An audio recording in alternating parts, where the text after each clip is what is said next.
അവർ രണ്ടുപേരും മാത്രം, അദ്ദേഹത്തിന്റെ കുടുംബാംഗങ്ങളും പ്രധാനമന്ത്രിയും മാത്രം അവിടെ പൂജ നടത്തുകയും അതിനെ സംബന്ധിച്ച് ഫോട്ടോ എടുത്ത് പുറത്തു കൊടുക്കുകയും അവിടെ പ്രധാനമന്ത്രി ചീഫ് ജസ്റ്റിസിന്റെ വീട്ടിൽ പോവുകയും ചെയ്യുന്നത് പ്രധാനമന്ത്രി പോയി കണ്ടു. അതിനെ സംബന്ധിച്ച് മാധ്യമങ്ങളിലൂടെ റിപ്പോർട്ട് പുറത്തു വന്നു, ഫോട്ടോ സഹിതം പുറത്തു വന്നിരിക്കുന്നു. എന്തിനായിരുന്നു RSSന്റെ നേതാക്കന്മാർ ഉൾപ്പെടെയുള്ളവർ ADGP രഹസ്യമായി കണ്ടത്? അത് രഹസ്യ കൂടിക്കാഴ്ച ആയിരുന്നല്ലോ.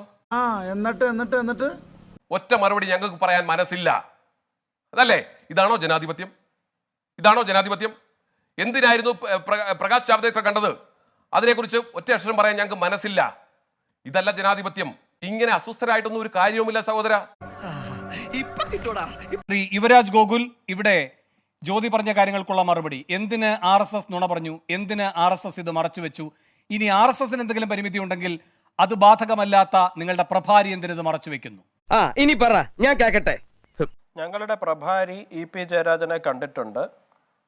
RSSന്റെ സർക്കാര്യവാഹമായിട്ടുള്ള ദത്താത്രേയ ഹൊസബലെ അദ്ദേഹം ADGPയെ കണ്ടിട്ടുണ്ട്. കഴിഞ്ഞ ദിവസം മോഹൻ ഭഗവത്ജി ISROയുടെ ചെയർമാനായിട്ടുള്ള സോംനാഥ് അദ്ദേഹത്തെ കണ്ടിട്ടുണ്ട്. മോഹൻ ഭഗവത്ജി എന്നെ മുമ്പ് പ്രണബ് മുഖർജിയെ കണ്ടിട്ടുണ്ട്. അങ്ങനെ പലരെയും കണ്ടിട്ടുണ്ട്. ഇത് എന്തിന് കണ്ടു എന്ന് വിശദീകരിക്കാൻ സൗകര്യപ്പെടില്ല. കാരണം ഞങ്ങളുടെ സംഘടന, ഞങ്ങളുടെ നേതാക്കള്, ഞങ്ങൾക്ക് ഇഷ്ടമുള്ള ആൾക്കാരെ കാണും, സംസാരിക്കും. ഇത് ഞങ്ങൾ എന്തിനാന്ന് TV ചാനലിൽ വന്നിരുന്നിട്ട് എന്തിനു കണ്ടു എന്ന് പറയാം? ഞങ്ങൾക്ക് എന്താണ് ബാധ്യത? അപ്പൊ തുടങ്ങിക്കഴിഞ്ഞല്ലേ? നിങ്ങളുടെ നേതാക്കൾ പോയി ആൾക്കാർ ആരെയൊക്കെ കാണുന്നു? നിങ്ങൾ രാവിലെ എഴുന്നേറ്റ് വന്നിരുന്ന് പത്രത്തിലും TV യിലൊക്കെ പരസ്യം കൊടുക്കുകയാണ്, എന്താണ് കണ്ടത്, എന്തിനാണ് കണ്ടത് എന്ന് ചോദിച്ചിട്ട്. ഞങ്ങൾക്ക് കാണാൻ സൗകര്യമുണ്ട്, ഞങ്ങൾ കാണുന്നുണ്ട്, ഞങ്ങൾക്ക് ഇഷ്ടമുള്ള കാര്യങ്ങൾ ഞങ്ങൾ സംസാരിക്കുന്നുണ്ട് പരസ്പരം. ചിലപ്പോൾ രാഷ്ട്രീയം സംസാരിക്കും, ചിലപ്പോൾ വ്യക്തിപരമായ കാര്യങ്ങളായിരിക്കും സംസാരിക്കുന്നത്, ചിലപ്പോൾ മറ്റെന്തെങ്കിലും ആയിരിക്കും സംസാരിക്കുന്നത്. അത് ഞങ്ങളുടെ താല്പര്യം. ഇതെന്തിനാ ഞങ്ങൾ നിങ്ങളെയൊക്കെ ബോധിപ്പിക്കുന്നത്? ഇവന്റെ കോമഡി കണ്ട പൊങ്കാലായിട്ട് അടിച്ചു കൊല്ലാൻ തോന്നുന്നു. മിണ്ടരുത്. അല്ല, ജ്യോതികുമാർ ചാമക്കാലയ്ക്ക് ഒരു കാര്യത്തിനും കൂടെ മറുപടി പറയാനുണ്ട്. അദ്ദേഹത്തിന് അല്ല, ഒറ്റ കാര്യത്തിനും കൂടെ പറഞ്ഞോളൂ. താങ്കള് എന്തോ ചീഫ് ജസ്റ്റിസിന്റെ ഇവിടെ ഗണപതി പൂജ, അവിടെ ഗണേശോത്സവം നടക്കുമ്പോൾ പ്രധാനമന്ത്രി പോയ താങ്കൾ വലിയ വിമർശനമായിട്ട് പറഞ്ഞു. 2009 ഇഫ്താർ പാർട്ടിക്ക് മൻമോഹൻ സിംഗിന്റെ വീട്ടില് അന്നത്തെ ചീഫ് ജസ്റ്റിസ് KG ബാലകൃഷ്ണൻ വന്നപ്പോ താങ്കൾക്ക് ഈ പ്രശ്നം ഇല്ലായിരുന്നു. ഇഫ്താർ പാർട്ടിക്കാണെങ്കിൽ ആവും, ഗണേശോത്സവത്തിന് പറ്റില്ല എന്നാണോ? അത് കറക്റ്റാണ്. ഈ പൊതുചടങ്ങിൽ വെച്ച് കാണുന്നതുമായി ബന്ധപ്പെട്ടാണോ ഇവിടെ രഹസ്യമായി അദ്ദേഹത്തിന് പിന്നെ എന്താ വിനായക ചതുർത്ഥിയുമായി ബന്ധപ്പെട്ടോ എന്തോ ഫംഗ്ഷനുമായി ബന്ധപ്പെട്ടാണ് അവിടെ പോയി കണ്ടിരിക്കുന്നു. അതിന് പബ്ലിസിറ്റി ഫോട്ടോ പ്രസിദ്ധീകരിക്കുന്നു. അവർ രണ്ടുപേരും മാത്രമായിട്ടുള്ള അദ്ദേഹത്തിന്റെ കുടുംബവും നാട്ടുകാരോട് രഹസ്യമായിട്ടാണോ പോയത്? രഹസ്യമായിട്ട് പോയ ഫോട്ടോ ആണോ പത്രത്തിൽ? വേറെ ആരൊക്കെ ഉണ്ടായിരുന്നു അവിടെ? എല്ലാവരും വിളിച്ചിരുന്നു? അദ്ദേഹം ക്ഷണിച്ചിട്ടാണോ പോയത്? എത്ര അല്ല നിർത്തും. താങ്കളുടെ വിശദീകരണം ഞാൻ കേട്ടല്ലോ. ഞാൻ മറുപടി ഞാൻ പറയല്ലേ. ഞാൻ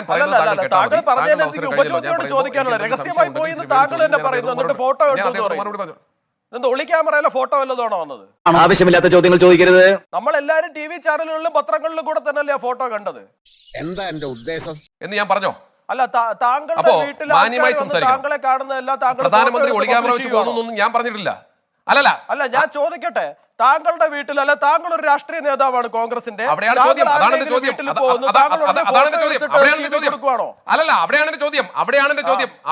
ചോദ്യം. അവിടെ തന്നെയാണ് എന്റെ ചോദ്യം. എന്റെ കുടുംബാംഗങ്ങൾ എന്നെ കാണുന്നത് ഫോട്ടോ എടുത്ത് പ്രസിദ്ധീകരിക്കാറില്ല. പക്ഷെ പ്രധാനമന്ത്രി പോയി ചരിത്രത്തിലാദ്യമായി ചടങ്ങുമായി ബന്ധപ്പെട്ട് ചീഫ് ജസ്റ്റിസിന്റെ വീട്ടിൽ പോയി പൂജ നടത്തുന്നതുമായി ബന്ധപ്പെട്ട ഫോട്ടോ TVക്ക് കൊടുക്കുകയാണോ എന്നാണ് ഞാൻ ചോദിച്ചത്. ഇതൊരു നടക്ക് പോണ മാതിരില്ല. അപ്പൊ ADGP ആയിട്ട് അദ്ദേഹം കണ്ടിട്ടുണ്ടാവും, ഫോട്ടോ എടുത്ത് കൊടുക്കാൻ പറ്റുമോ? നിങ്ങൾക്ക് ലോജിക് എന്ന് പറയുന്ന ഒരു സാധനം വേണ്ടേ സാറേ? കഴിഞ്ഞോ? അദ്ദേഹം ഒരു വ്യക്തിയാണ്, അദ്ദേഹം ഒരു സംഘടനയുടെ തലപ്പത്തിരിക്കുന്ന ആളാണ്. അദ്ദേഹം ആൾക്കാരെ കാണുന്നതൊക്കെ ഇനിയിപ്പോ ഫോട്ടോ എടുത്ത് ആൾക്കാർക്ക് കൊടുക്കാൻ പറ്റും. ഒരു കുഴപ്പമില്ല. താങ്കൾ എന്തിനാ അസ്വസ്ഥനാകുന്നത് യുവരാജ്? എന്തിനാ അസ്വസ്ഥനാകുന്നത്? അല്ല, ചോദിക്കട്ടെ, ഇവിടെ എന്തിനു കണ്ടു ഇങ്ങനെ കാണാൻ പോയതിനെ സംബന്ധിച്ച് പൊതുസമൂഹത്തിൽ ഇത്ര ചർച്ച നടക്കുമ്പോ താങ്കൾ ആദ്യം പ്രധാനമന്ത്രി എന്തോ രഹസ്യമായിട്ട് ചീഫ് ജസ്റ്റിസിന്റെ വീട്ടിൽ പോയെന്ന് പറഞ്ഞു. അതാണ് ഞാൻ താങ്കളോട് ചോദിച്ചത്. രഹസ്യമായിട്ടാണോ പോയത്? ഫോട്ടോ എന്റെ അവസരമാണ്. താങ്കൾ വേണൂരോട് ഉപയോഗിച്ച ഭാഷയുണ്ടല്ലോ, താങ്കൾ വേണൂരോട് ഉപയോഗിച്ച ഭാഷയോട് താങ്കൾക്ക് എന്തെങ്കിലും ആത്മാർത്ഥത ഉണ്ടെങ്കിൽ മര്യാദയ്ക്ക് പഞ്ചമുച്ചോടൊക്കെ ഇരിക്കണം. ഞാൻ പറയുന്നത് കേൾക്കണം. എന്റെ അവസരമാണ്. മനസ്സിലായോ? ഈ പഞ്ച എന്റെ അവസരമാണ്. താങ്കൾ കുറിച്ച് വേണൂരിന് അടക്കിയിരിക്കാൻ മേഖല കയറാൻ പോകുന്നുണ്ടല്ലോ. പറഞ്ഞാൽ മതി കേട്ടോ. അപ്പൊ ഞാൻ ഈ താങ്കൾ ഔദാര്യം ഒന്നും കണ്ടില്ല താങ്കളുടെ. ചോദിച്ചതിന്റെ മറുപടിയാണ് ഞാൻ ചോദിക്കുന്നത്. താങ്കൾ ചോദിച്ച ചോദ്യത്തിന്റെ ഉപചോദ്യമാണ് ഞാൻ ചോദിക്കുന്നത്. താങ്കൾ പറഞ്ഞു പ്രധാനമന്ത്രിയും ചീഫ് ജസ്റ്റിസും തമ്മിൽ എന്തോ രഹസ്യ ചർച്ച നടത്തിയെന്ന്. ഞാൻ അതാണ് താങ്കളോട് ചോദിച്ചത്. രഹസ്യ ചർച്ചയായിരുന്നോ അതാണോ ഫോട്ടോസ് നമ്മളെല്ലാരും കണ്ടത് പത്രത്തിലും ടിവിയിലും ഒന്ന് ചോദിച്ചത്? എത്ര സമയം സംഘടന തുടങ്ങിയിട്ട്? കുറച്ചു നേരമായി. ഓ, ഞാൻ കുറച്ച് ലേറ്റ് ആയി പോയി. താങ്കളാണ് പറഞ്ഞത് രഹസ്യ ചർച്ചയായിരുന്നു, ഞാനല്ല. എടോ യുവരാജ് ഒരേ കാര്യം ആവർത്തിച്ചുകൊണ്ടിരിക്കുകയാണ്. ജ്യോതി മറുപടി പറയട്ടെ. അതുകൊണ്ടാ യുവരാജ് അല്ല, താങ്കളോട് ആദ്യം വേറെന്തോ ആണ് പറയുന്നത്. വേണു അതുകൊണ്ടാണ് ആദ്യം ചോദിച്ചത്. ഞാൻ എന്ത് പറയണോ നീ അല്ല തീരുമാനിക്കുന്നത്. കുറെ നേരമല്ല തുടങ്ങിയിട്ട്. സാറേ, സഹോദര കേറി നീ എന്നൊന്നും അപ്പോ വിളിക്കരുതേ. ഞാൻ ഇവിടെ പറഞ്ഞു വന്നത് താങ്കളോട് അത്തരത്തിലുള്ള വേണു മനസ്സിലാക്കേണ്ട കാര്യം. ഇതൊന്നും താങ്കളുടെ കുത്തക അവകാശമല്ല ഇത്തരം വാക്കുകൾ. ഓക്കെ, അവർക്കോ സംസ്കാരമില്ല, നമ്മളതുപോലെ ആവണോ? എന്നെ കൊണ്ട് വിളിപ്പിക്കരുത്, എന്നെ കൊണ്ട് വിളിപ്പിക്കരുത്. താങ്കളോട് മര്യാദ വിട്ട മനസ്സിലായില്ലേ? ഒരു വാക്ക് എന്നെ കൊണ്ട് പോലും വിളിപ്പിക്കരുത്. പറഞ്ഞില്ല. ഈ മര്യാദ എന്ന് അപ്പോ പറയുന്ന ഞാൻ യുവരാജ് പറഞ്ഞു അല്ലല്ല യുവരാജ്, ഈ മര്യാദ എന്ന് പറയുന്ന ഒരാളോട് കാണിക്കുക, ഒരാളോട് കാണിക്കാതിരിക്കുക അങ്ങനെയല്ല. മര്യാദ എന്ന് പറയുന്നതിന്റെ നിർവചനം വിവരമുള്ള അങ്ങ് ഒന്ന് പഠിക്കുന്നത് നല്ലതായിരിക്കും. ശരി, വേണ്ടാട്ടോ, നീ ചായ അടിച്ചാ മതി, നീ എന്നെ അടിക്കാൻ നിൽക്കണ്ട. ഓക്കെ, ഞാൻ എന്ത് പറയണമെന്ന് യുവരാജെ ഞാനാ തീരുമാനിക്കുന്നത്, അല്ല നീയല്ല. അങ്ങനെ തന്നെ പറയേണ്ടി വരും. നേരമായാലും തുടങ്ങിയിട്ട് ഒന്ന് ഒതുങ്ങ്. ഓണമല്ലേ? ശരിയെടാ, നീ പറഞ്ഞോടാ.